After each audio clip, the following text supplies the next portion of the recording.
I've been attached with the feeling of now waking up with you by my side.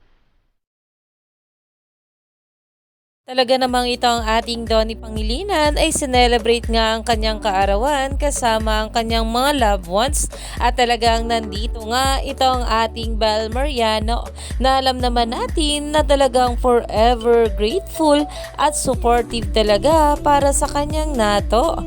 At talaga ngayon ito nga ang pag-uusapan natin ang binahagi nga larawan ni Donnie Pangilinan sa kanyang social media account na kung saan ay spotted nga rito ang kanyang mga close friends at syempre ang ating Bel Mariano. At talaga namang sinelebrate nga ng ating Donnie Pangilinan ang kanyang ika-28th birthday at talaga namang sobrang saya nga nila. Ganoon nga rin ang naramdaman ng maraming bula na makita nga ang bawat larawan ng ating couple. Kaya naman marami pa nga talaga tayong dapat abangan sa ating couple ngayong araw.